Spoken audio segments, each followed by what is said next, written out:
Thank you everyone for joining us. ITLNCA Networks is really happy to be able to host this event with such great industry players.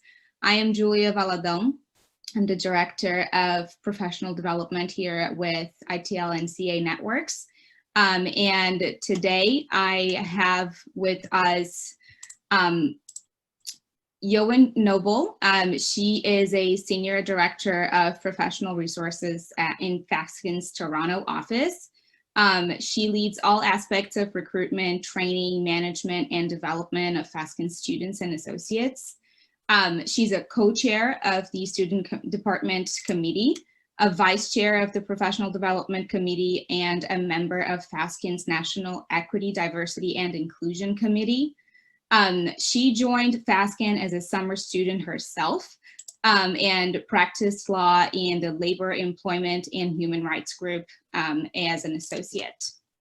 We have Cheryl Biehler, who is the Assistant Director of Student Programs and Continuing Legal Education in Fasken's Toronto office as well. In this role, she manages the recruitment, the training, mentorship, and performance management of the summer and articling students. Cheryl also coordinates the continuing legal education for the firm's associate lawyers. And she was a summer articling student at Fasken and practiced law in the litigation and dispute resolution group as an associate. We also have with us today Glynnis Hawe, who is a fourth-year associate with a wide-ranging general litigation practice that includes commercial litigation and arbitration, professional discipline matters, constitutional law, class actions, and union-side labor work. Last but not least, Angela Sordi. She was called to the bar in 2003 after practicing in Toronto for a short time. And then she began focusing in the area of legal recruitment. She later obtained her executive coaching certification in 2014, and she's currently the Director of Student Recruitment in BLG's Toronto office. She has worked with numerous NCA students over the years of her career and in recruitment. And she was very happy to take part in last year's first ever NCA OCI Day. So let's kick it off. This year we have, virtual OCIs, and we just wanted to give kind of an overview about that. The inaugural ITLNCA OCIs were hosted in person at the Ontario Bar Association in October 2019. They were organized by the Law Society of Ontario bencher Astricia Lewis and Samantha Del Frate. Who is one of our directors here at the ITLNCA Networks. We would like to thank the 14 firms that participated in our inaugural OCIs. Their names can be found on our website. And we would also like to thank the Ontario Bar Association for supporting our EDI initiatives and generously providing the use of their event space for the inaugural OCIs in 2019. The inaugural OCIs would not have been possible without the Ontario Bar Association support, so we are really, really thankful for them. This year, due to the current COVID situation, all OCIs have been shifted to early 2021, and ITLNCA OCIs will take place virtually on February 2nd, 2021. The application deadline for all Group B candidates, which includes ITLs and NCAs, is on Monday, January 25th, 2021 at 5 p.m. via Law Portal. All the information on how to apply is posted on our website, ITLN.ca, under the OCIs 2021 tab. We do hope that this session will provide you with the information that you need to prepare for the ITLNCA's virtual OCIs in 2021. We did reserve some amount of time for a Q&A session at the end, where you can submit your questions by typing them on our chat box, and we will do our best to address everyone's questions at the end. All right, so I have the list of questions. If you just give me 1 second. All right, so I will, we were just talking about this a couple seconds ago. I will open the floor to all of the participants, all of the panelists who want to give any, information or any point of view. I will try to, direct the questions to one of you, but that doesn't mean the answer needs to come from you specifically. All right, so what is the OCI interview? How about we start with Cheryl? Well, an OCI refers to an on-campus interview. That's what OCI stands for. So there is a recruitment process for hiring second-year summer law students in Toronto firms, and the on-campus interview, or OCI, is one part of that process. Of course, this year, firms will not be traveling to law school campuses as we normally would, but it's essentially the first stage of the interview process for a second-year summer job. And it's a very short interview. It's only 17 minutes long. So that is it's a first level interview, and then it can lead to a second level interview in what we usually refer to as an in-firm interview. And I know you're going to be asking us questions about that as well. Perfect. And on that note, who's eligible to participate on the OCIs, and does the participant have to still be at school or challenging the NCA exams when applying for the OCIs? Can someone, who has already registered as a licensing candidate with the LSO still apply to be a summer student? The simple answer to that is yes.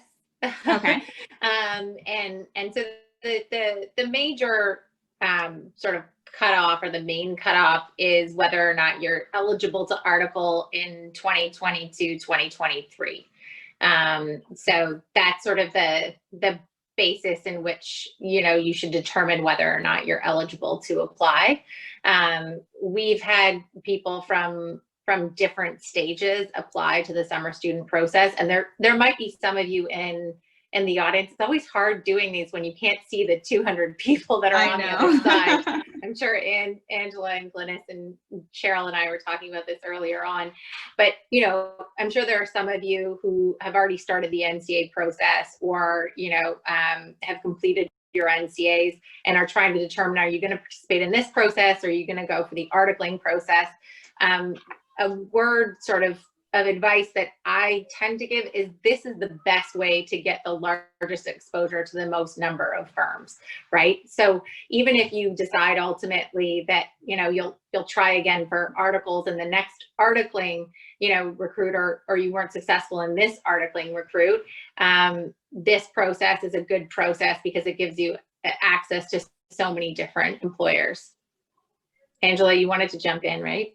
Yeah, I'll just add that, first off, hi everybody, and thank you so much for having us all here tonight. I'm just going to add that one of the things you have to think about is that there's going to be a gap between the summer and the articling term, and so sometimes it's a personal choice for students whether you can afford to have that gap in work. Do you have another source of income? I mean, everyone's situation is a little bit different, so something to consider is that it's for the summer of 2021, and then you would be returning to the firm the following August. And so there's going to be that period of time that if you're not in school and studying for exams and writing exams, you may want to think about what you would be doing during that time. So sometimes I know that students contemplate whether or not it's okay to put off articling for another year, and it's a very personal choice. Absolutely. Absolutely. Yeah, we did have one NCA candidate who came summered with us. Then she worked at an investment bank for a year and then came back to article with us. I mean, that's a unique situation, but some also NCA and ITL candidates will come in summer, then do their LLM the following year, and then come back and article the year after. But as Angela said, it's a personal decision and you need to sort of figure out the finances of it as well for yourself. Yes. And I guess sorry, go ahead, Angela. No, the only other thing I thought of mentioning when Cheryl spoke about the OCI process is that just to reassure the group tonight that everyone participating in the OCI process is participating for the first time. So domestic students don't have a competitive edge over the OCI process. Everybody, honestly, it's the first time people are in these quick 17-minute interviews at a table, usually with 2 lawyers interviewing you. So I just, want to give you some comfort that even though you haven't gone to a domestic law school, they're not at an advantage in terms of having gone through the OCI process before you. Everyone's starting at the beginning of the process. And none of us have ever done virtual campus interviews before. Exactly. Exactly. Talk about leveling the playing field. All right. How many stages of interviews are there throughout the summer student recruitment process? Angela, you can take it. Oh, okay. So we start off with the OCIs, and of course, the OCI, you're granted an OCI after you've submitted your application. So the firms review a number of applications, they narrow it down to approximately 20, perhaps, maybe a little bit less, candidates to interview at the OCI table.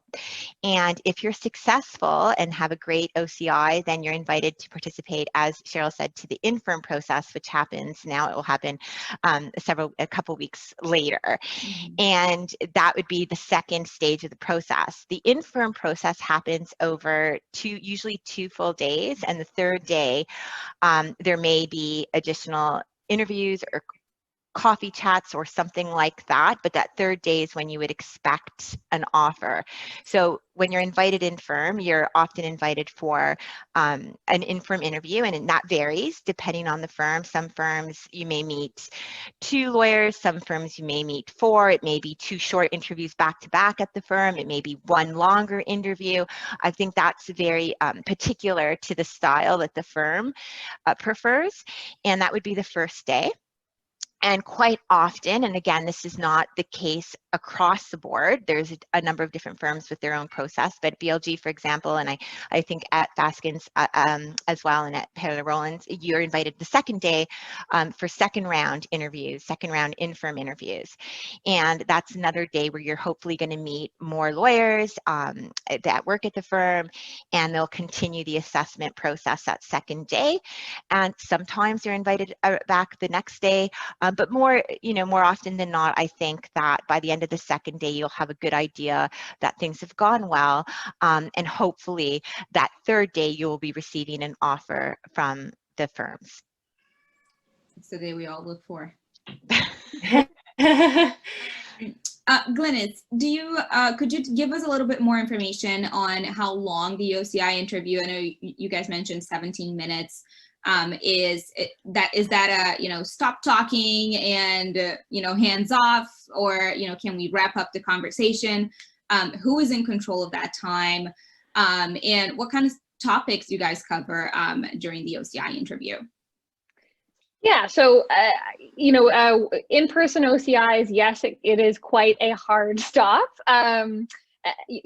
Most people will end up with more than 1 OCI in a day. So you're equally as interested in finishing the OCI in the time allotted because you have others to attend and prepare for.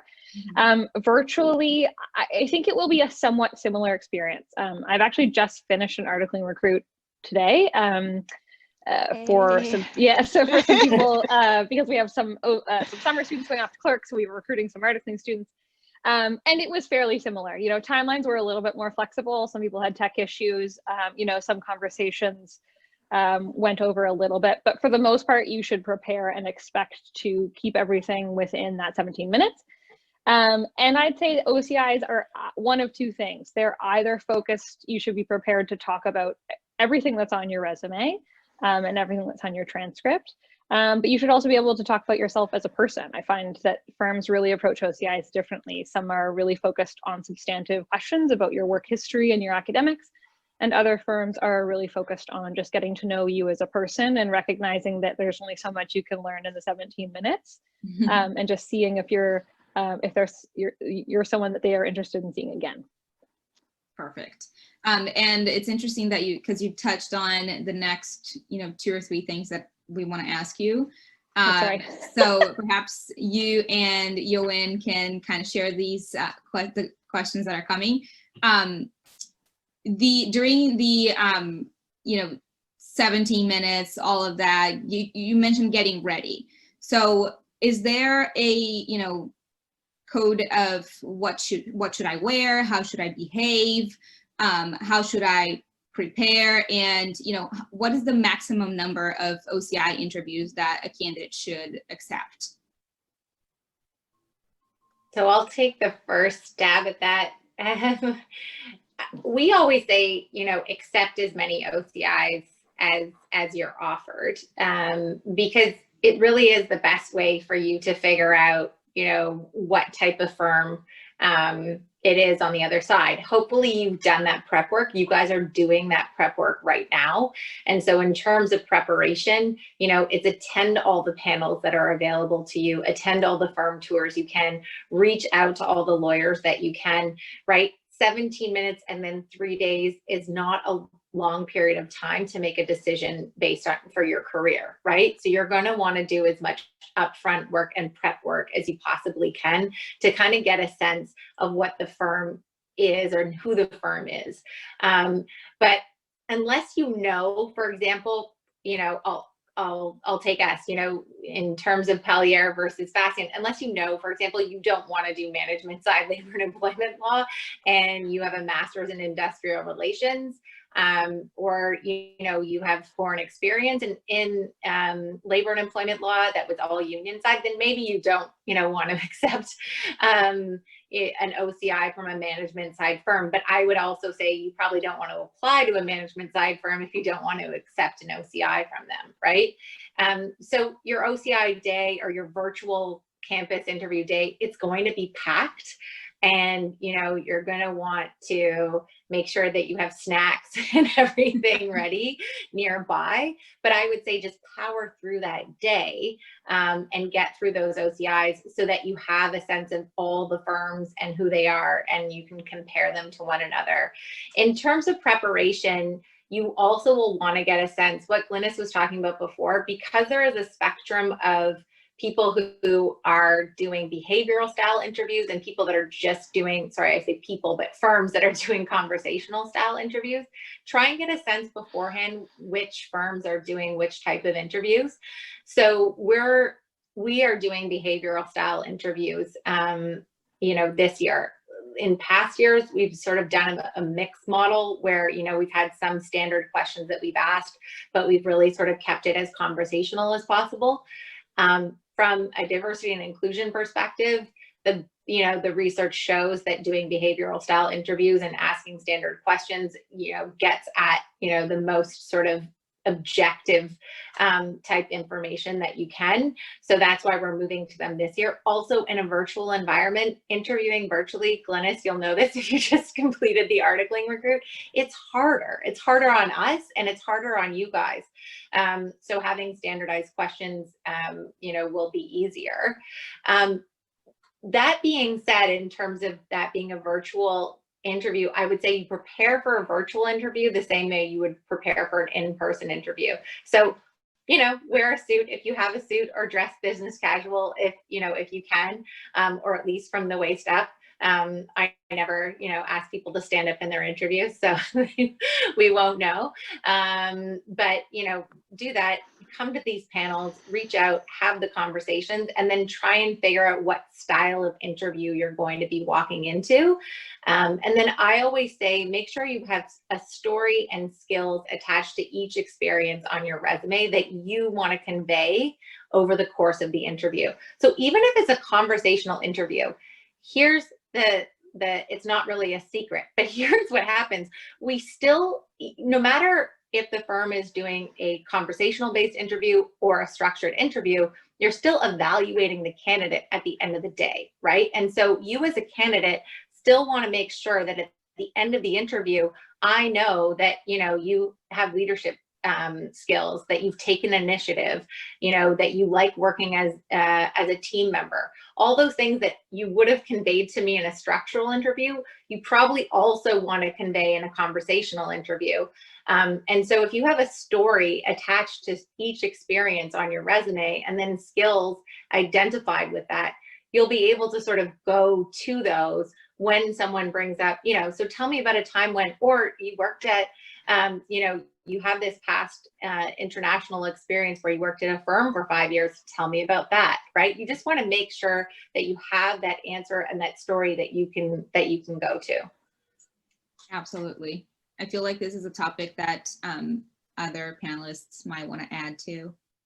So if anybody wants to. Yeah, you know, and I would echo all of Eowynne's comments about how to prepare for the interview and what to expect, and sort of really try to figure out what style a firm may be going with. But you know, the only thing I can add, I think, is to practice. And you know, there's nothing silly literally about finding questions online. They're very much available on the internet. You know, behavioral type questions, even if they're not going to be the exact questions you might get at the table, it's such a great idea to, as Eowynne said, look at your experience, look at the stories and the skill sets, and answer the questions using your experience, your skill set, on your skill sets, and practice it. You know, we don't want to, don't misunderstand me, because I don't want to say over practice, but I do think that, you know, sitting down at your desk, looking at your computer, or looking at a friend on a Zoom call with you or on FaceTime with you, and saying to your friend, you know, race through these questions with me, or ask me these questions in a time condensed way, and practicing the answers could be so helpful to you. I think, as I mentioned earlier, it's the first time that people are experiencing the OCI atmosphere. Even though it's going to be virtual, it's still going to feel differently than other interviews you might have had over the past few years. So to practice the experience of looking into the computer, and how you answer, and what experiences you want to pull from, what stories you think are more compelling, what story narrative of yourself is more compelling. And you know, you do it a few times, you get the hang of it, and you'll feel more comfortable, I think, the day of the OCI interview. Absolutely. Absolutely. Speaking of all of that, let's take a step back and, you know, how do I prepare for it? Right. So let me begin by saying that the applicants that are going through, that are participating in the ITLNCA networks OCIs, should add a little blurb to the end of their cover letters to inform the firms that they're participating in the ITLNCA networks OCIs. So I will read it out to you, but it will also be available on our website, the ITLNCA's website. Quote unquote, it says, "Thank you for considering my application.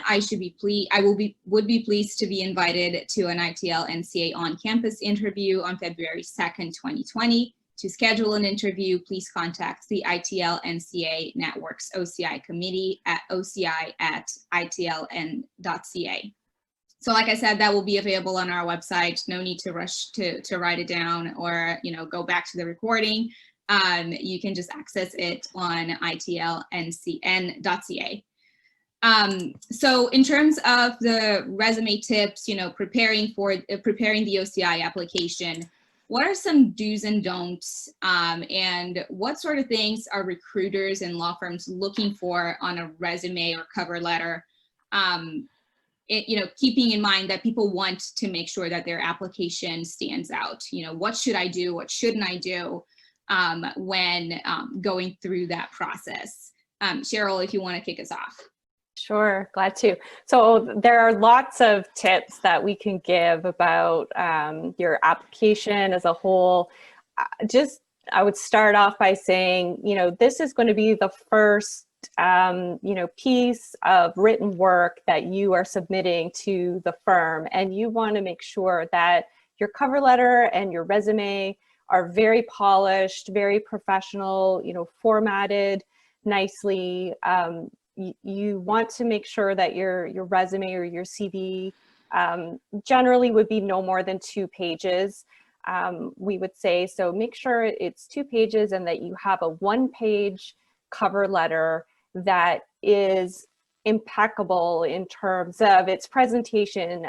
You want to, you proofread it and edit it so that you don't have typos and errors, and get other people to look it over for you as well, because I think, you're going to be putting a lot of work and spending a lot of time on this. And I think sometimes when we do that, our eyes start to gloss over things because we've looked at it so many times. So if you get someone else to look at it for you, they're going to catch those little nitpicky typos, and some things aren't even picked up by spell checks. So you really want to have someone else read over that for you. You want to make sure your cover letter is addressed to the person at the firm who is responsible for recruiting. So you don't want to address it to, dear hiring manager, or, to whom it may concern. Take the time to find out who you should address that to. And you can usually find that information either on the firm's website, on their student page, or if you go to NALP, where you can find all of the law firm profiles, it will have the names of the person you should address it to. And then, for your cover letter and your resume, what you really want to communicate is your academic and your work and your extracurricular experience that you have. And you want to be focusing in on communicating the skills that you have developed in those various roles, and thinking about what the firms are looking for. So if you come with a lot of legal experience already, your job is made that much easier because you're applying for a legal job and you can pull out those skills. If you have experience in your background that isn't related to law, you can certainly still pull from that the types of competencies and skills that firms are looking for. And Eowynne mentioned a few of them earlier. Firms are looking for people who are motivated and take initiative. They have excellent research and writing and communication skills. They work well in teams. They've taken on leadership roles. They have diverse interests. They're well-rounded. And those are the types of things that you want to focus on. So the resume is more of a chronological presentation of what you've done, and concisely setting out what you did and the skills that you developed there. And your cover letter is really, telling a compelling story about you and what you can bring to the position. The cover letter also is where you want to draw upon the research that Eowynne was mentioning earlier, the things that you're doing right now to learn about the firms and to decide, where do you want to apply? Where do you want to work? You want to communicate that in your cover letter. You want to tailor your cover letter to the firm that you're applying to really convey, why are you interested in working at that particular firm? So here you want to, mention if you've had the opportunity to speak with or meet people from that firm, or what is it about the firm or their student program, or the practice areas that they offer that really speak to you, and that's what makes you want to work there. So you really want to come across with a genuine, presentation of why you're applying, what experience you have that you can bring to the position, that would make you a great candidate for one of the positions at the firm. Absolutely. Anybody else have any comments on that? And again, I agree with all Cheryl's advice on the preparation of the application. The only thing I want to add, and I made a note of it, is that it could be very helpful for us in many cases if you had something formal about your grades. So we do look for academic transcripts to be attached to the application package.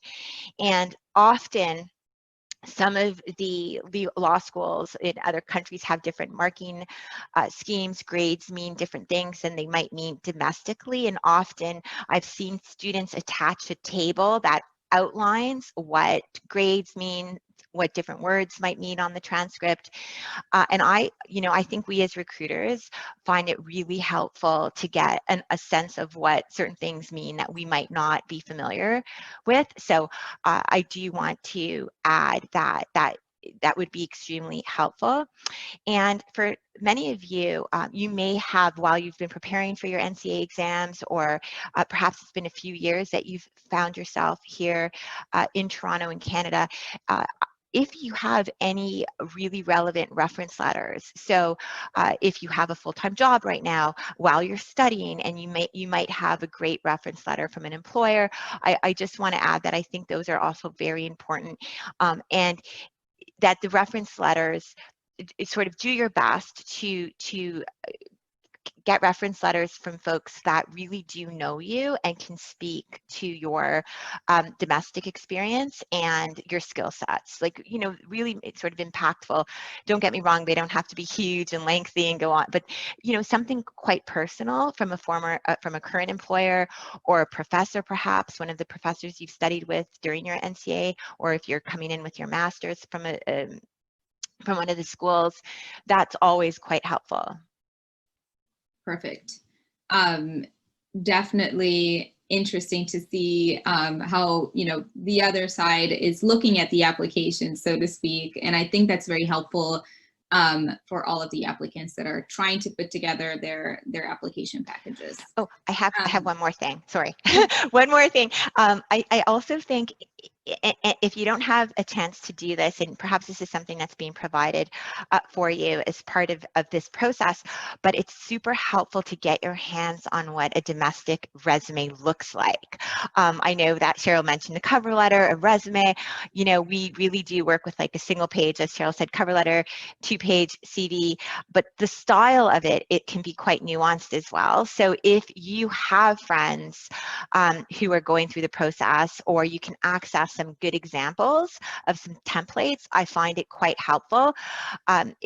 We often tell students it's not the time to sort of stand out with some format that might be better for an MBA student or a marketing student, appreciating creativity and uniqueness, but I think it works in your best interest when you follow a template that, we would expect to see as recruiters. I wonder if my colleagues agree.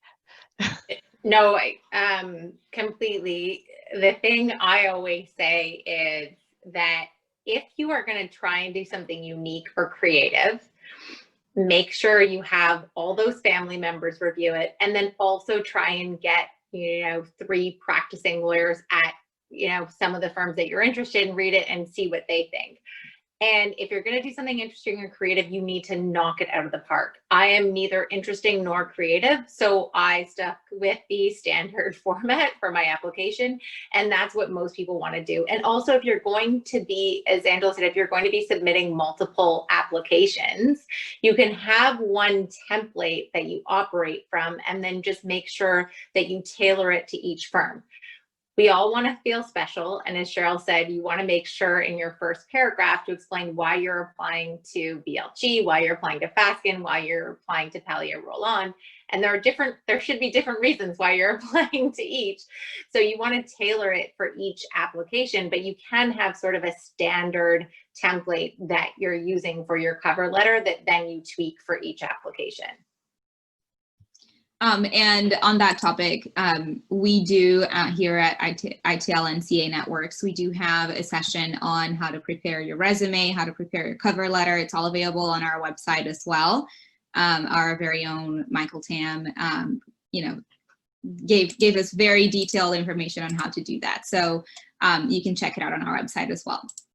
So next question, I know that you already talked a little bit about this, but soft skills, legal experience, how do I balance that? And I think it's, and without trying to be a panelist here, it will be, kind of a communication between resume and cover letters. That's where you can make those things speak out. So what is more significant in the eyes of the firm, in the eyes of the recruiters?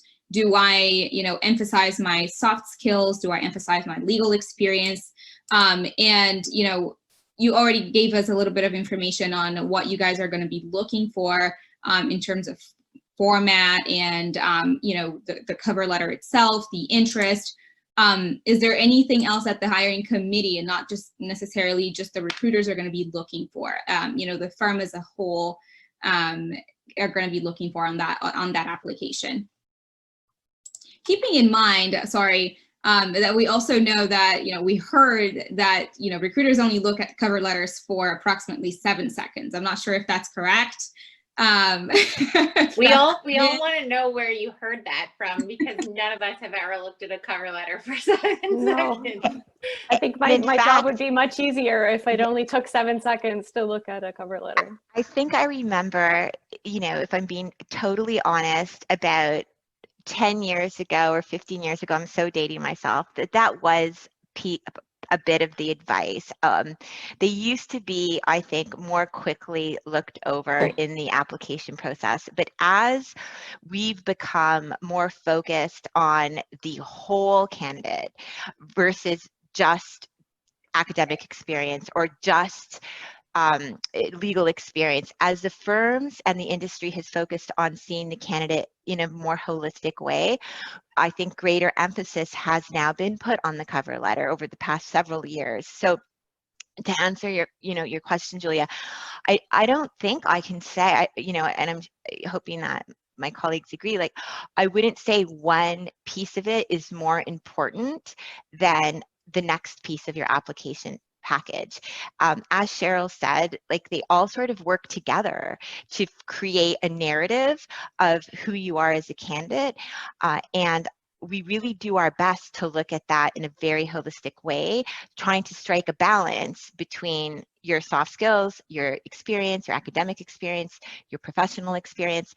I think that sometimes, and what could be particularly relevant for this group, from my experience, is when you are perhaps a mature applicant where, you've been in the working world for way longer than, several years, like law school is something you did 10 years ago, then we're certainly going to look at the more relevant experience that is particular to your candidacy. So, in other words, I've interviewed last year, we interviewed NCA candidates who were practicing lawyers, in-house counsel for 5 or 6 years prior to coming to Canada.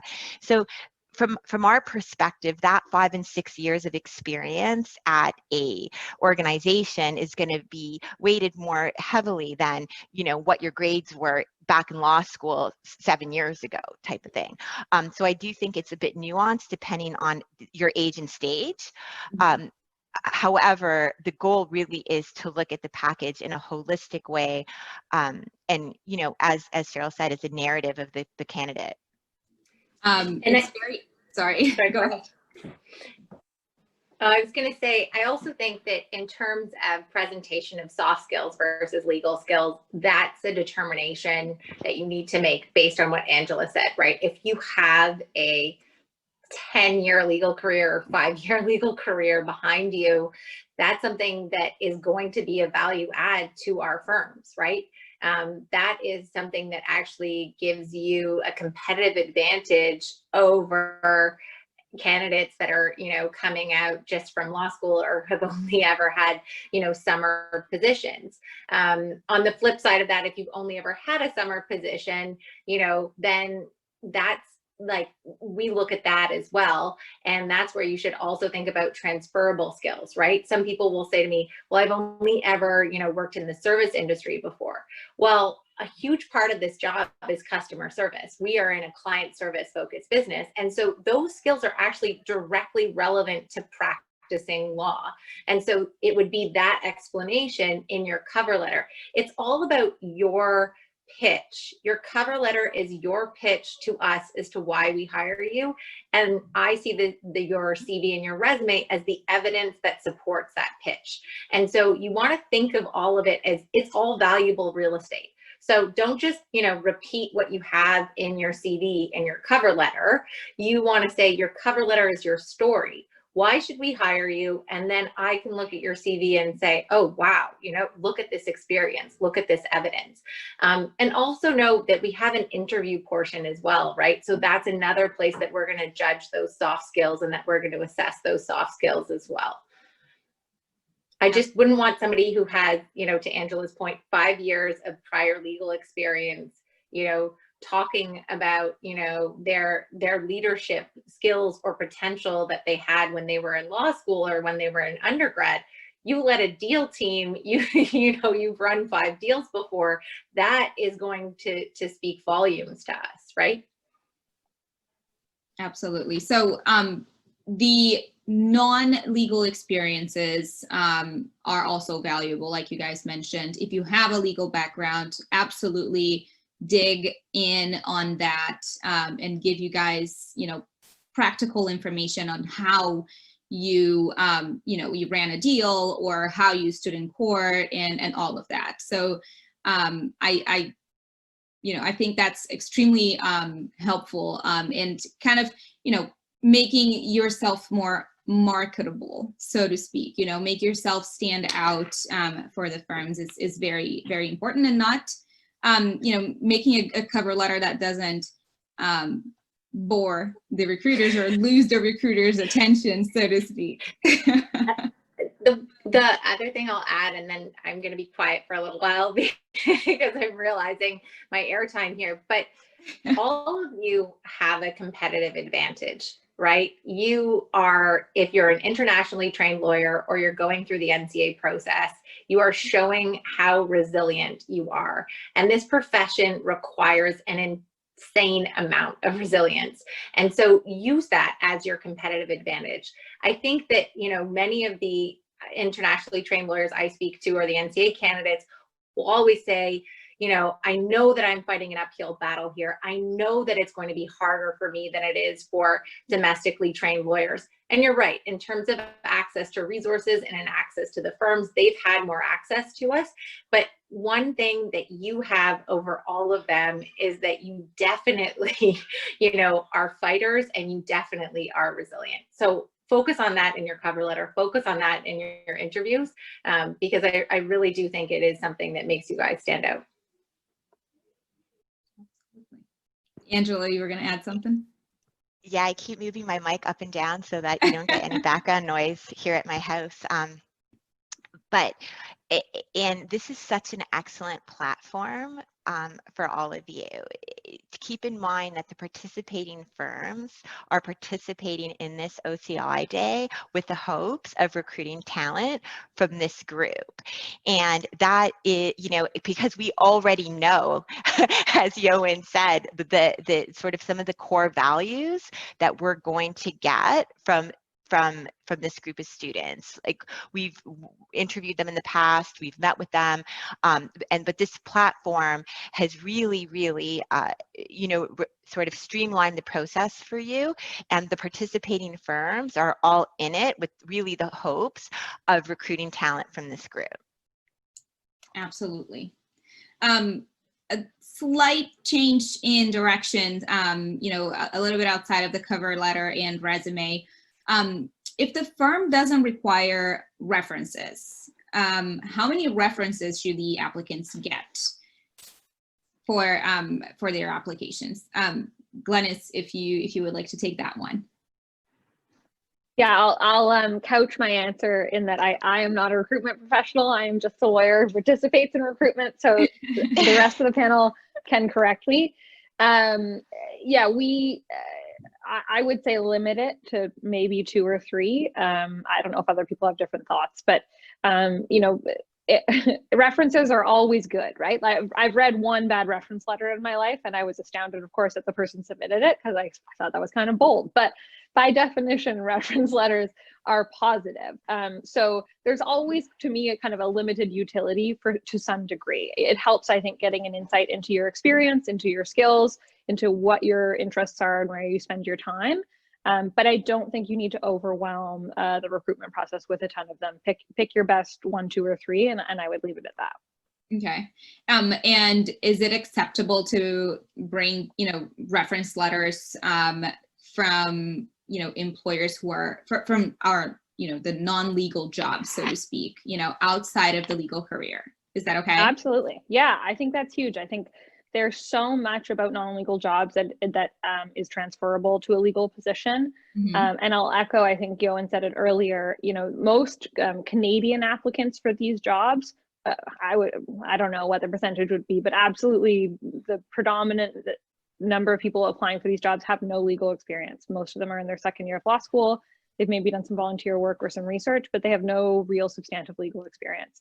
And so that is, I think, a specialty of recruiters during OCIs is to look at transferable skills that come from other jobs. And so, your job as a candidate is to point out how those can apply, to identify areas and that might not be obvious to the person reading your resume, how that non-legal experience might apply. Perfect. Anything else that you would like to add to that? Not you, Glynnis, but Am I failing? I don't know. You did not fail this one, don't worry. Just a thought to build on what Glynnis just said in terms of, it's your job as a candidate to show how these maybe non-legal skills would apply. Again, I think it's helpful if you have the opportunity to talk to, people who have gone through the articling experience in a firm, either the same as or similar to the one that you're applying to, and if you gather as much information as you can about what is the day-to-day of a summer student or an articling student, what types of tasks do they do, what types of skills would I need, that will help you to understand what it is that firms are looking for, and will help you to draw upon what you have done and explain how what you have done is going to allow you to come in and hit the ground running and be able to function at a really high level to perform these tasks that firms are asking students to do. And outside of, the references, is writing sample mandatory while applying for OCIs through the bylaw portal? No? No. Okay, that was one of the questions that kind of popped up. And speaking of, translating the grades, Angela, you were talking about it a little earlier. Students have to translate a 0 to 10 scale grades to a 4.0 GPA style. How should they do it? How should they translate their grading system from the international law school, in order to make themselves understood, so to speak, if there is a formula for that? Okay. I should have actually, I wish I had an example or something good to offer. But, most of the law schools that we evaluate, we see letter grades. So, B, B+, A-, A+. Windsor, we see percentages, so 75%, 80%, 90%. And then UFT, we see something totally different, which is honors, double honors, pass. That I think that your safest bet, and I feel like there's something out there, like a tool that I've actually seen utilized by students last year. But what it does look like is your grades, you have your transcript transcripts, and along with an addendum that says like domestic, this is what I received. So let's say you're on a point system of 1 to 10 and you get, a 7. That translates to this. But what I would start with, quite honestly, is calling your law school and asking them if they have something available, because I know that some students have had some success in going back to their school and asking the school to provide them with the translation. So then it's certified. It's something that we can really rely on versus, okay, so-and-so just wrote this to me. I do want to accept it for face value, but I think when it comes from your degree granting institution, it's more valuable to us. Perfect. Yeah, I think it is sort of if you can, provide a chart. I've seen them from home schools that say, a 1 equals an A, or a descriptor or something like that. That's incredibly helpful. One thing this year, which will be interesting, is that the Canadian school candidates won't actually they'll only have their first semester of their second year grades. So because all their grades from first year were pass-fail due to COVID. So in some ways, this is going to level the playing field, I would say, to some degree, with NCA and internationally trained candidates, because sort of that question mark that we had before with respect to when we're looking at your application and we're saying, what do these grades mean? And we're trying to decipher that. We'll have the same for, the Canadian candidates as well, because they'll only have pass-fail.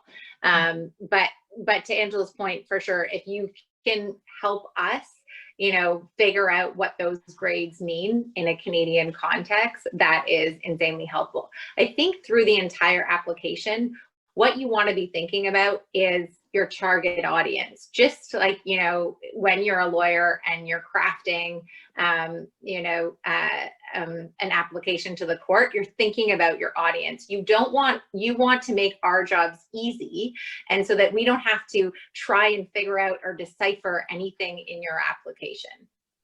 And then still on the subject of grades, what's the weight that you guys give to, grades when selecting a candidate for an OCI interview?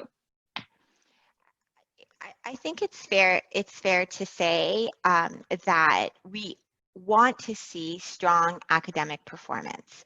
To actually say, oh, it has to be this grade or that grade, would be misleading, because again, we look at the application holistically. So for example, you can, let's say you are sort of straight out of law school applying, and you sit somewhere, off the top of my head, let's say you're at a B+ A- student. So, that's where if you look at your grades and you put them into sort of a domestic context, you're at a B+ A-.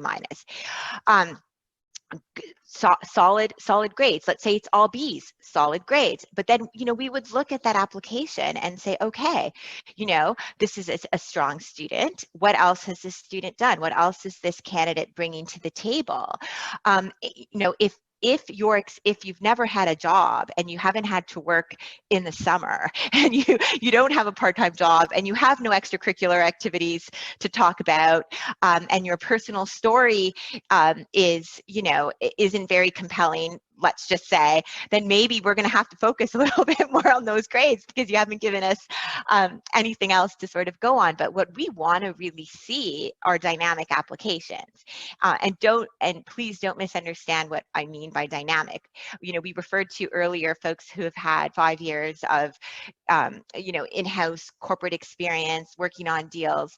That's not the norm of what we're going to see. What we want to see is folks that have done well academically, and if law school is years and years behind you, that you did well during your NCA, depending on what route you chose to do. We still see those grades for the MA, the master programs. We'll see what you've got during if you took the course option to get your master's. We'll see that, or your LLM rather. We'll see that.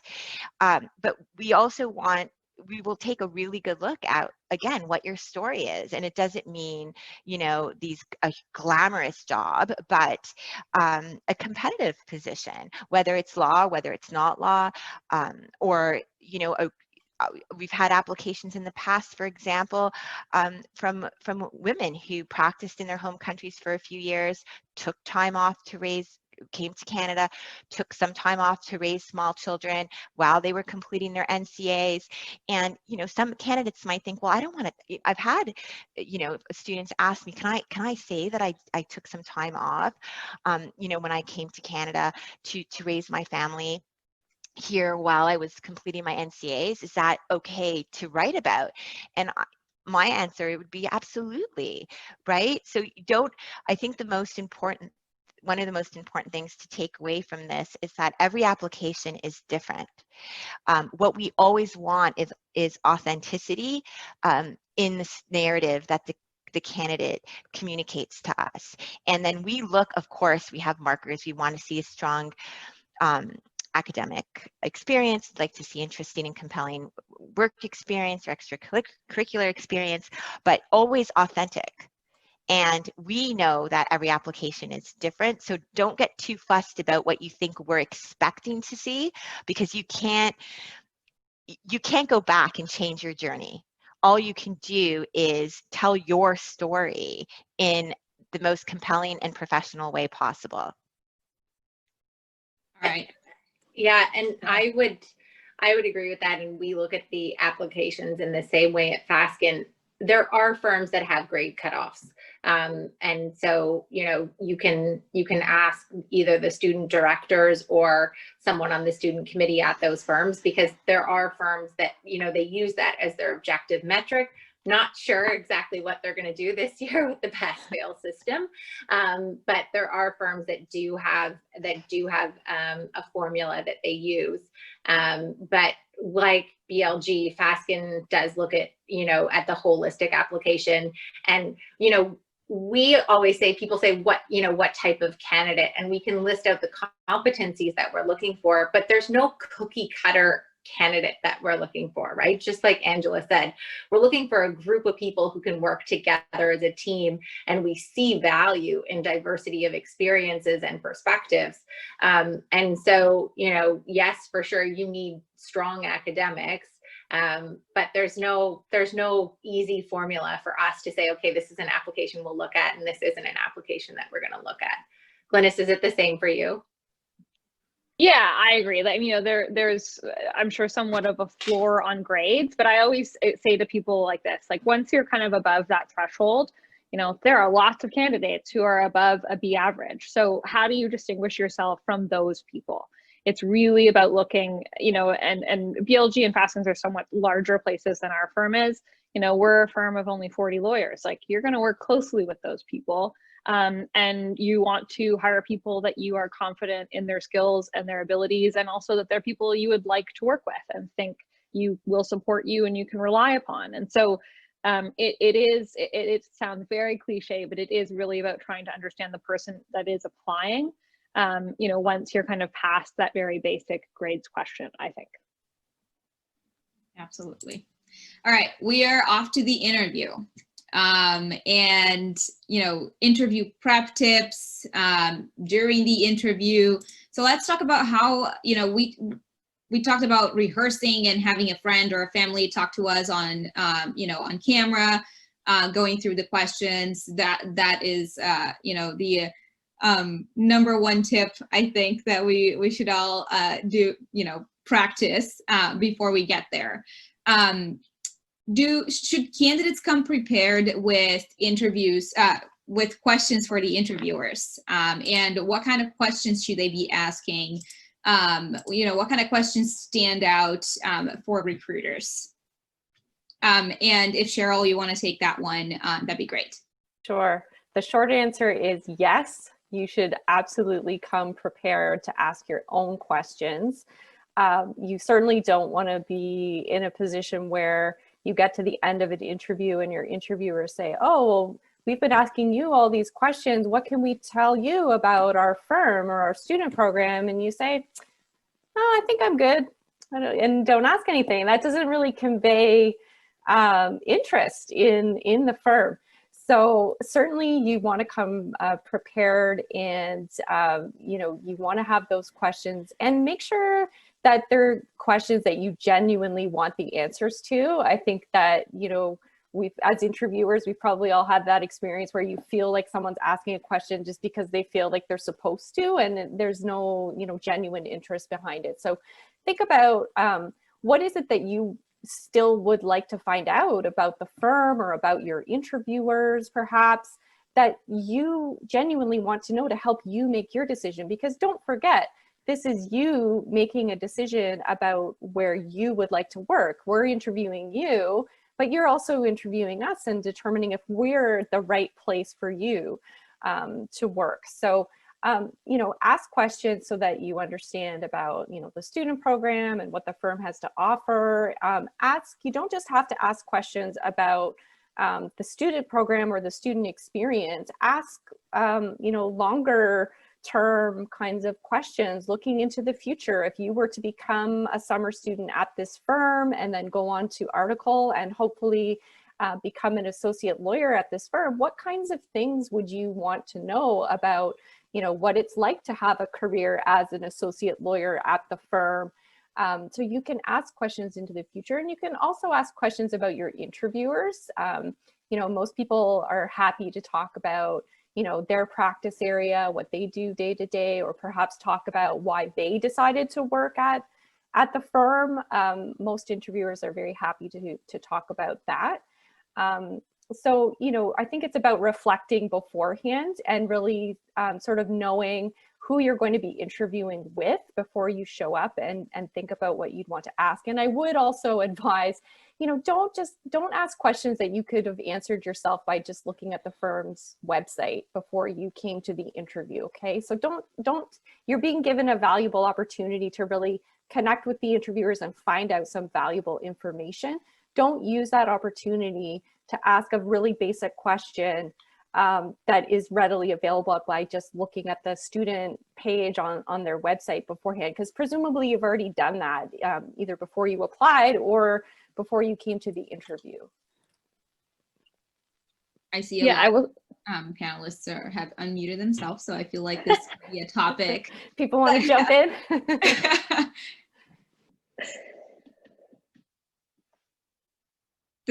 Sure, I'll jump in. Yeah, sorry. Yeah, so I think a logistical point that Cheryl kind of touched on is that in most cases, schools will send you the names of their interviewers in advance. You'll have some notice of that. So, logistically, almost all firms have their lawyers listed on their websites. They have their photos, they have their practice areas, they have some of their case law or other work. If I'll speak from the litigation perspective because that's what I do, which is that, if you know who you're being interviewed by, take a look at what they do, what their practice areas are, what they're known for. You can look up on legal databases, cases they've worked on. Each firm has its own identity. So kind of, know where that firm fits in the legal market and the kind of work they're known for.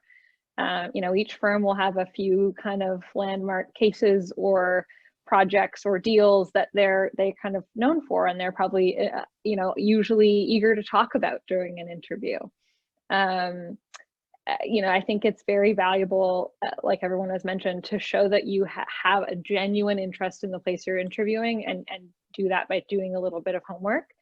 And I will say, like, it's our practice at the firm, once we get to second round interviews, we actually split our time often between us asking questions of the candidate and giving them an opportunity to ask questions of us, because at that point, if you're equally interested in each other, it's as much about trying to find a person that fits into the firm, and also trying to make sure that that person wants to be at the firm if they're given an offer. So it isn't, I say, like, don't treat it as just a form opportunity that, like you said, just ask a question that can be answered off the website. I know that we talked about, the different styles of interviews that, different firms are using right now. And this question might be, the answer to this question might be different depending on, those styles, but should candidates be expecting, behavioral questions, technical questions, tell me your story kind of questions? What kind of preparation should they do? Keeping that in mind, that every firm has a different recruiting process, and the questions are definitely going to be different from one to the other. As Eowynne mentioned earlier, there's definitely a trend for firms to be asking more behavioral questions. And so what we mean by that, just to sort of clarify, what an example of a behavioral question might be. They can be past questions that look at your application and look at your resume and ask you about an experience to draw on certain skill sets. So for example, I look at you worked for a particular organization for 2 years. I might say, can you tell me about a particular challenge you faced while you were the coordinator of the physical education program at this school, for example? And that would be, what is a challenge that you faced and how did you overcome it at that time? So that is an example of a behavioral question where I'm asking you to draw on a past experience to highlight a skill set. An example of a future looking question would be if you found yourself in a scenario where you're working with a group of people and one person was very confrontational and you were trying to sell a particular idea to this person, how would you go about overcoming that obstinance, for example? Again, asking questions about what you would do if you found yourself in a particular situation. So those are sort of 2 examples of situational / behavioral questions where, you can ask all of us the same question, filling in the blanks of like, while you did this and you worked here, but the context of the question would be the same. And what we're looking for is your ability to communicate how you would respond to the situation, and in that explanation, being able to demonstrate what skills you were able to utilize. And it sounds very prescribed and formulaic, but really, if you answer in a genuine way, it's really up to the recruiters to draw the skill set out of the explanation or the story. So you might say to me, oh, Angela, when you were a waitress at this, reception hall, what did you do when you had to deal, you're working one night, did you ever have to deal with an unruly patron? How did you handle that? And I might be like, take a minute, pause, think about it, and say, well, actually, like there was one, wedding where we were serving this huge reception, and all of a sudden we realized at the appetizer stage that we had completely prepared the wrong food, and I was the captain that night, and this is what I had to do. And I would, go through what I actually did. I don't have to say to, Eowynne, Cheryl, or Glynnis, oh, and through this, I demonstrated, my ability to like respond, on my feet, think quickly, pivot, etc., to handle myself under pressure. Like I don't have to actually highlight the skills I used, but in my story, in my explanation of how, I responded to that situation, they're going to be able to draw out those skills or values. Some cases it may be a value-based question that I used or relied upon, and that will help them assess me. So that went on a bit longer than I hoped, so I hope I didn't get confusing, but that's sort of what we mean by behavioral questions. Yeah. That's very clarifying. Okay. Yeah. And I do think that, as I said before, if you prepare for a behavioral style interview, which is, tell me about a time when you were faced with a challenge, tell me about a time that you had a leadership role, you will be equally prepared for the conversational interviews as well. Because you will have all those stories in your mind that you're going to be able to use to answer the question. In terms of the tell me about yourself question, So that question will likely be asked by almost everyone that you meet with. And it's, you know, you sort of want to see it as your elevator pitch, and you don't want it to sound too rehearsed, and you don't want it, you know, to sound fake. Again, it should be your genuine story. But what we're looking for there, right, is, do you have the ability to present yourself? Do you have the ability to present yourself in a coherent way? So practice answering that question in front of the mirror. If you go on for 10 minutes, which some of us have done, including myself, you know, maybe you're showing that you're not presenting your information in a clear and concise and logical way. So you want to have an answer to it. You want it to be natural. What I always recommend is that you have the bullet points, so that you haven't written out verbatim, you know, when I was 5 years old, I grew up here and my mom said I was going to be a lawyer. So, you know, you don't want to sort of want to go through a script, but you do sort of want to have the key bullet points. And what people want to know, as Glynnis said before too, we want to know who you are, right? So we want to know, how did you end up on the other side? We would usually say on the other side of the table, but how did you end up on the other side of the computer today, right? What brought you here interviewing with us? And I think the other point in terms of when you're asking questions or preparing questions for a firm is that it's an excellent way to convey interest. As Glynnis said, if you're doing that upfront research.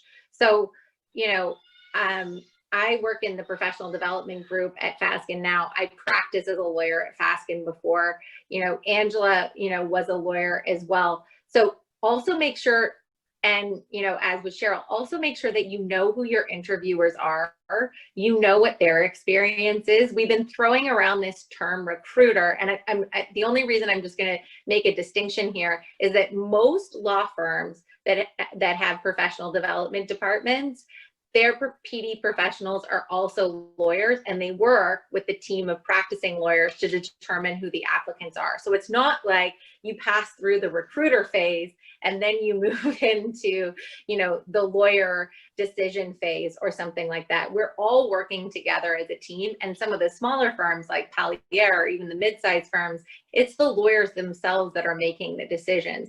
So just in terms of when you're putting together your questions and when you're putting together your application, really think about who your audience is and really think about who you're meeting. And then, you know, if you were meeting me or Cheryl, you may ask questions that go more, or Angela, you may ask questions that go more to the culture of the firm, and how do we support our students, and how do we support our associates, and how do you progress to partnership?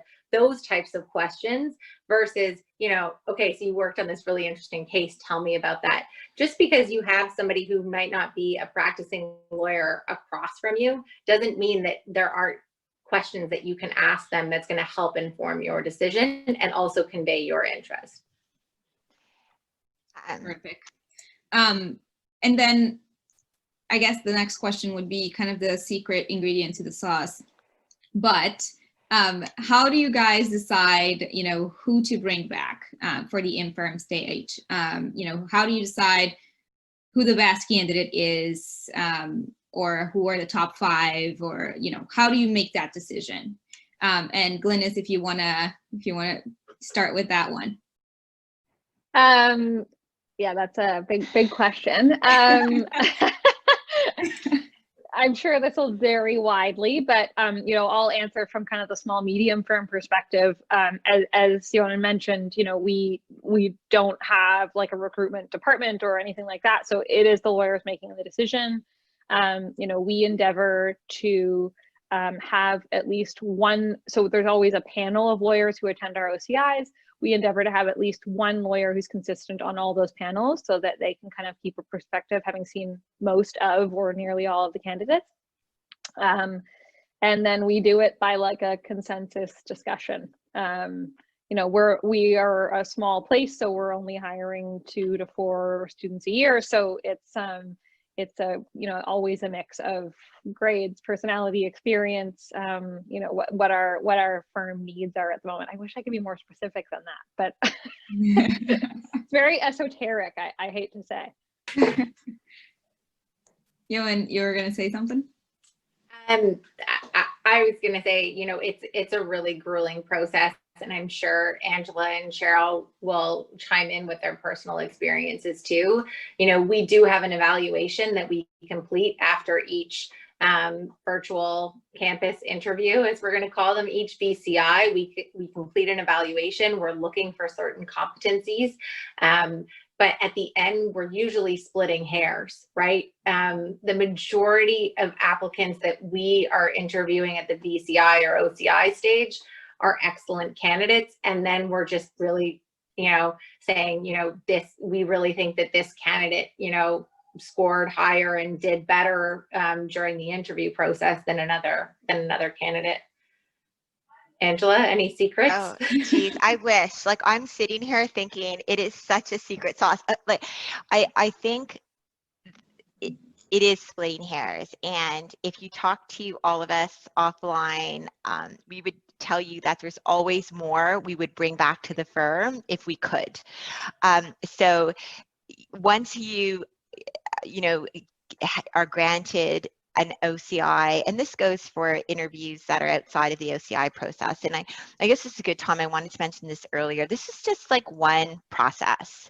And some of you folks will be going through this process and it will be great. And hopefully some of you will be successful, but this sort of, experience of preparing your CV, of preparing for interviews is going to serve you well for, every time you go to apply for an articling position or a summer position. So I do want to say that this is just one process, and really, I think it's true. It's splitting hairs. Like, if we could take 10, 15 people out of the 20 or, that we interview, let me tell you, we would take them because it is very grueling. And I wish there was some magic formula that I could share with you, like in secret tonight, all 115 of you. But, and all that we can say is give this process your all. Take it very seriously. Take time in putting together that application package and prepare for those interviews. Like, you've gotten some great tips in terms of how to prepare for the interviews. And there's just one question that I saw come up in the chat, and if it's okay, I just quickly want to, someone just asked earlier, what's the balance between being natural and being prepared? It seems like an oxymoron. And it does, right? Like, on one hand, it's like practice, anticipate, and then, but, be genuine, be authentic. I think we tonight can tell you that we're right now on this panel, we're practiced and we're being authentic. Like, we have been on a number of different panels answering very similar questions each and every time. And I think, early in the process, when I was invited to speak on these panels, and I'm sure my colleagues will agree, we carefully jotted down point after point of like what we wanted to say and what we wanted to get across. And after you practice it a few times and after you've been invited to share, you've kind of memorized the important parts of it, and your anecdotal examples come up quite easier now than they did the very first time I spoke on a panel. And I think we all strive to be natural and personable and not reading down on a piece of paper like everything I want to make sure that you walk away with tonight. So I think that's the balance. It's about preparing and practicing so that you can get used to how you sound when you answer, what experiences and examples you want to draw on. And after you have a chance to go through it a few times, even if it's in a mock interview situation, each and every time it will get easier for you to communicate what it is you want to communicate. So you're preparing, but you want to just get to a place where you're just comfortable communicating those experiences. So I do think you can find that balance. And I don't think it's it sounds like an oxymoron, but truly I think we all go through it in so many different facets in our professional lives. Yeah. And the other thing is, this is a really important process. Angela said there are other processes for sure. And if you're not successful in this process, it doesn't mean that your life is over. And many of us on this panel have coached and talked people through that process years following it. So, don't be disheartened if it's not a successful process for you, but it is an important process. And just like you prepared for any legal exam, just like you prepared to write your NCA exams, all of that you would prepare for your job interview and you would prepare for this important process. So, you know, preparation doesn't mean that you pretend to be somebody that you're not. You know, we always say it's a very long career. So if you're pretending to be somebody who you're not in the interview, it's going to be a long time that you're going to have to pretend that you're that person. So make sure that it's authentic. And I think, as Angela said, if you practice, but it's still based on who you are and your own experiences, it's not going to sound forced. You know, and it's not going to sound contrived. And once you get into a dialogue with someone too, just like it's happening here on this panel, once you're talking to a person on the other side, and you see that through your practice too, it's less contrived, right? I mean, it would be strange if, you know, then let's say somebody asked you a follow-up question and you continue to answer the previous question because you say, I needed to get these 5 points out. But the back and forth and the dialogue, it's going to be natural, and you'll see it really becomes a conversation, and just about two people getting to know each other and trying to figure out if it's the right match. I hate to say this, we're nearing the end of our time. So, and I really wanted to get one question at least about the in-firm interviews out there. I know I'm going to be in hot water for not getting through all of them because a lot of people have questions about them too. But if one of you could give us, you know, the one key difference between the OCI approach and the in-firm approach, given that this year maybe they will be virtual as well. We're not entirely sure about that. You know, what is it that we should focus on when we are in-firm, you know, doing that interview after the OCI? And Cheryl, if you wanna kick us off. Sure. Well, I think as we've mentioned, you know, each firm is going to run their in-firm process a little bit differently depending on their preference. So I think one thing for certain, you will likely meet a number of lawyers during your in-firm experience, both, you know, in your first interview on the first day, and then if you are invited to come back for some follow-up with the firm. So you're likely going to be meeting a number of people. And, you know, I think that, you know, similar to the OCIs, you should really be prepared for, anything. I mean, you may have a discussion with, you know, a partner at the firm where, you know, it's very conversational, and, you know, maybe you will end up, you know, listening to that person more than you will end up speaking. And, you know, you may be called upon to ask questions and be, you know, interested in what that partner has to say. On the flip side, you may meet with, you know, members of the student committee, the hiring committee at the firm, who would ask you more, you know, behavioral type questions, or really ask you to elaborate on your work experience. But what you really want to do is, you know, be prepared again, as you were before, to talk about anything that's on your resume, to be able to, you know, give examples and tell stories so that people can get to know you and what you have to offer. And on the flip side, to be showing your genuine interest in that firm and in, you know, securing a position at that firm. And one thing that we haven't actually touched upon at all tonight, which it might be worth mentioning so that people are aware, is that, you know, typically what you would want to do after an OCI interview, or once you've met with people during the in-firm stage, is to send some kind of follow-up communication to your interviewers to say, thank you, I enjoyed meeting you, I enjoyed our discussion about X, Y, or Z. You know, I'm interested in, you know, what you told me about the firm's mentorship program, or I'm very, you know, intrigued by the litigation files that we talked about. And, you know, continue that conversation and that dialogue, and keep the lines of communication open with the firm and with the interviewers by continuously, you know, communicating and conveying that interest that you have. And, you know, I'm going to add a couple of things. Given that this is all going to be happening virtually, and I'll let you, Julia, decided all in-firms are also going to be virtual through the process, and there will be nothing outside of the actual interviews that's not virtual. So everything to do with your interview process and your dealings with the firms should be virtual.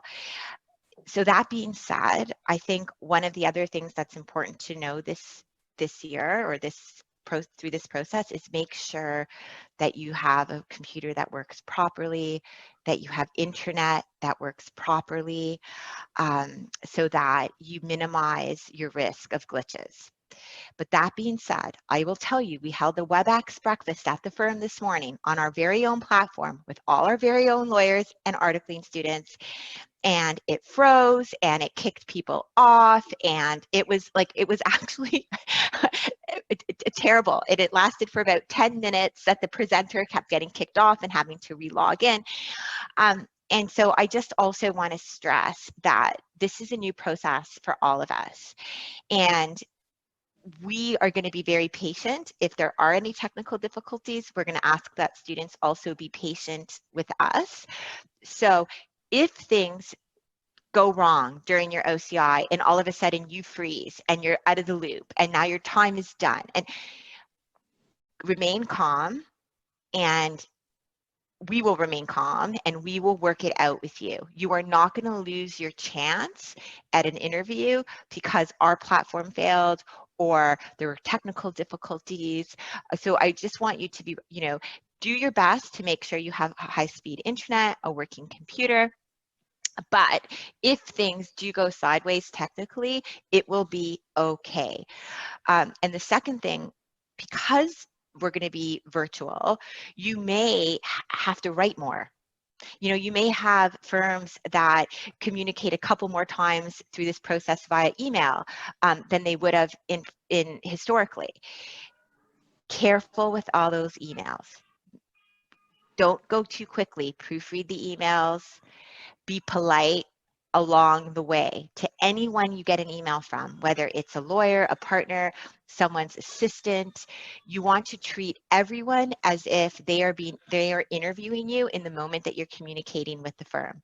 If you send emails or follow-up thank you notes that have spelling mistakes, that are rushed, that are missing the salutation at the beginning, these are things that the firm will notice. Okay, so I think since the nature of the interviews are going to be very virtual this year, it may increase the amount of emails that you're going to have to do, or just anything. Always remember that everything counts as fair game in the assessment process. Absolutely. And I think the other thing that I want to add on that, and so you also want to use email or your time with anyone from the firm to convey interest. Often, what happens is the first day is a more formal interview, and then the second day is for the candidate to get a better sense of who the firm is for the candidate to ask questions.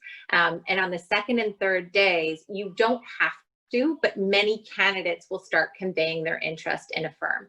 And so, you can say, I really want to work at this firm, or, this is the firm that I want to work at. I will note that, if, and I don't know how many of you have heard about it, but all the Canadian law students ask me about it.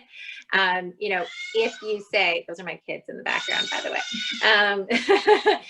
If you say to a firm, you are my number one firm and I want to be hired by you, that has to be true. This is actually a fairly small community. Angela and I were once stuck in a cab together in Montreal trying to get to an airport for a flight that was running late. We know each other, we talk to each other, I know lawyers at Paliare. So it's a small community. So if you want, if you're saying you are my top choice, you are my top firm, you can only say that to one firm. You don't need to say that. You should not feel forced to say that. But if you do say that, you should just know that. But email and your connections with people during the in-firm process, part of that process is you conveying interest. So, you go to an interview and that follow-up thank you note, that is you conveying interest, saying, I really enjoyed meeting person X or Y. And if this is actually an easier part in this process, because you can actually take notes when you're in an interview or just following an interview, you can jot down a few things about the conversation that you had with that individual. So you can personalize that thank you note. And so it doesn't say, you know, dear whoever, thank you so much for meeting with me. That doesn't tell me anything, and it doesn't convey anything in the email. So an important part of the in-firm process is really about you getting a better sense of who we are, but then also you conveying interest to the firm and whether or not you want to work there. Perfect. We are officially over our time. I did have one question that, you know, our team has been filtering all the questions and we have been kind of answering them as they came. But if you would allow me one question for the panel, I would appreciate it.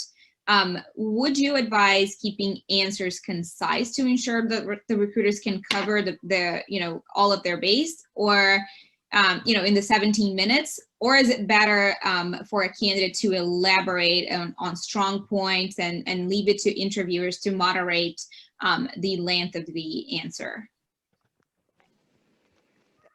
I can go in first here. That's a great question. I think that we expect some elaboration from candidates when they're being interviewed, but I do feel, and I've said this, and this is part of the practicing. I'm telling you, let one of your friends or family member, people who are very honest with you, interview you, and they will tell you, you go on way too long. Like, I've mock interviewed students.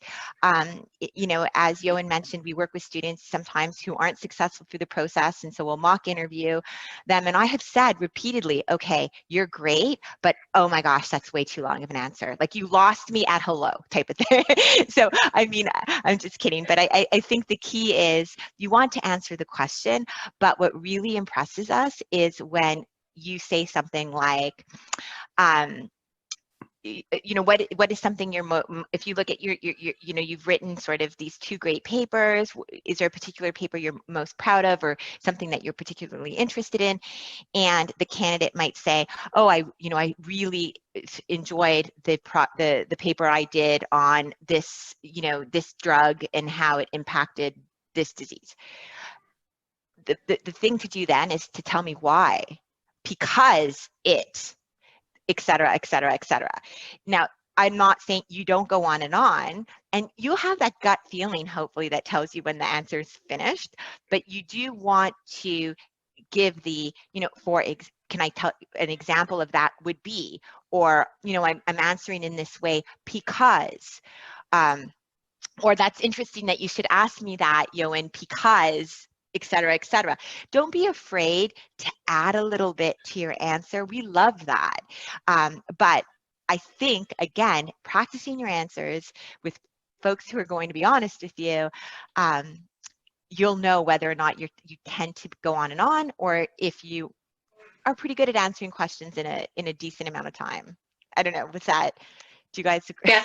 Yeah, definitely. And one tip I'd like to throw in is that I do think that one thing that trips people up sometimes, especially in the OCI, which, and practice this, everybody, 17 minutes is extremely short. It goes by like this, both for us and for you. It's not a lot of time. So, you know, I do think that candidates have to approach it to try to keep as much control over that 17 minutes as they can. And I don't mean to say that we want you to like direct the interview, but the things that are under your control are delivering your answers in an organized and concise way so that you can get onto another question that allows you to say more about yourself and to go on to another example to show how great you are and the skills that you have.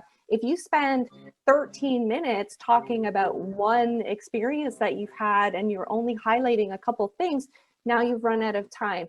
So, and one thing that you can make sure to do through your practice is when you're thinking about the stories or examples that you are going to draw upon in your interview, you know, we gave the example earlier, tell us about when you were the coordinator at this place and, you know, you dealt with a challenge.